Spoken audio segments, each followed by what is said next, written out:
Al-Quran untuk dihafal. Saya memiliki harapan yang sangat tinggi. InsyaAllah Indonesia, sepanjang apapun kegelapan, sepanjang apapun kegelapan kezaliman, sepanjang apapun kehilangan keadilan, InsyaAllah akan datang satu saat terbitnya matahari adil. Dan InsyaAllah Indonesia akan menjadi negara Al-Quran. Saya bisa meyakinkan gitu karena saya telah merasakan bagaimana di Turki. Turki negara sekuler yang ratusan tahun serangi Islam, ratusan tahun menabaikan Islam, tidak boleh kumandangkan azan dalam bahasa Arab, tidak boleh ada rumah tahfiz, tidak boleh ada pesantren, tidak boleh belajar agama, tidak diberikan anak-anak kita bisa belajar dengan sendirinya Al-Quran. Semuanya dilarang dengan keras, bahkan terancam orang-orang yang melanggar aturan itu. Allah Subhanahu wa taala melahirkan seorang presiden yang bisa membaca Al-Quran. Coba buka di YouTube bacaan Erdogan bagaimana. Itu dilahirkan dari negara sekuler. Saya bisa meyakinkan InsyaAllah 1 juta menghafal Al-Quran. Dan Bapak Ibu mudah-mudahan masih punya umur akan mendengar pengumuman besar. Imam besar salat Idul Fitri dan Idul Adha sekaligus khatib adalah Presiden Republik Indonesia menghafal Al-Quran. Itu yang saya yakini. Dan saya tidak pernah merasa lelah. Dan saya selalu berkata sama istri, kalau saya mati itu pun karena saya bersama Al-Quran.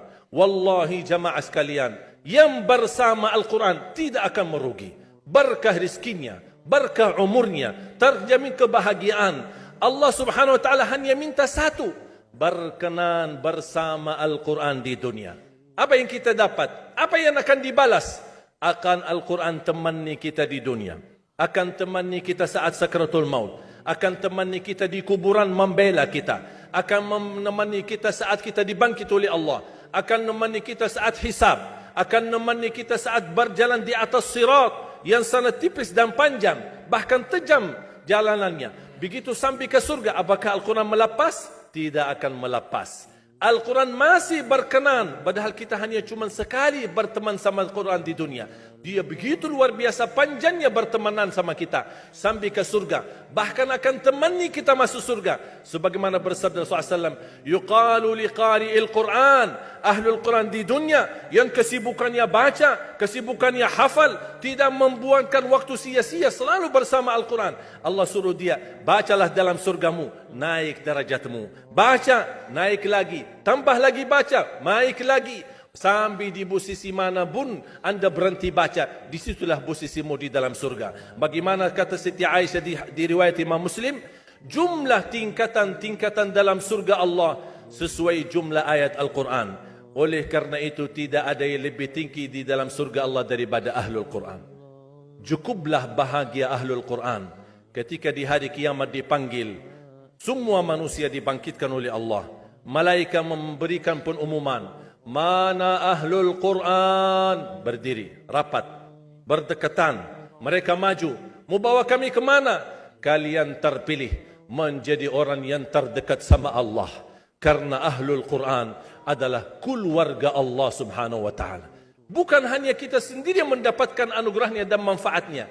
Semua keluarga kita, termasuk orang tua kita dan orang yang ada di sekitar kita. Makanya jemaah sekalian, kalau anda gagal penghafal Al-Quran, anakmu pun gagal penghafal Al-Quran, jangan sisahkan walaupun saham menjadi saksi baik di hadapan Allah. Ya Allah, saya belum hafal, anakku gagal penghafal Quran, tapi insya-Allah hartaku, usahaku, pikiranku, tenagaku bisa terus memperjuangkan Al-Quran. Apa saja ya Allah, insya-Allah menjadi saksi baik.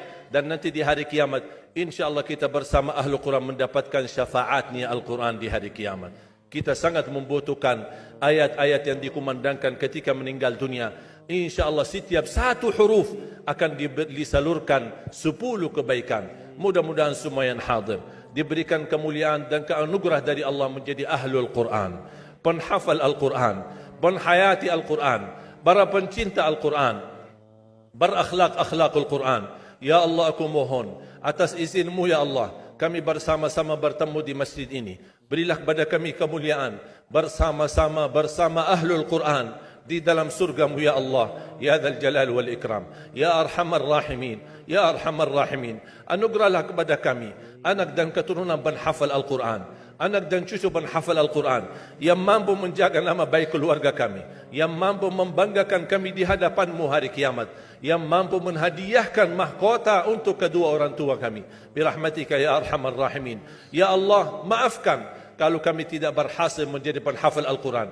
Tapi ya Allah, kami kurbankan nyawa kami, harta kami, usia kami, tenaga kami, pemikiran kami, ilmu kami untuk Al-Quran, agar Indonesia ke depan menjadi negara Al-Quran, agar Indonesia menjadi contoh terbaik untuk mata dunia, agar bisa kita melahirkan. Karena saya meyakinkan ya Allah, dan kami semua meyakinkan, terjamin masa depan Indonesia baldatun tayyibatun wa rabbun ghafur kalau selalu bersama Al-Quran. اغفر لنا ولوالدينا ولجميع المسلمين والمسلمات والمؤمنين والمؤمنات الأحياء منهم والأموات. ربنا آتنا في الدنيا حسنة وفي الآخرة حسنة وقنا عذاب النار. وصلى الله على سيدنا ونبينا محمد وعلى آله وصحبه وبارك وسلم والحمد لله رب العالمين. سبحانك اللهم وبحمدك أشهد أن لا إله إلا أنت أستغفرك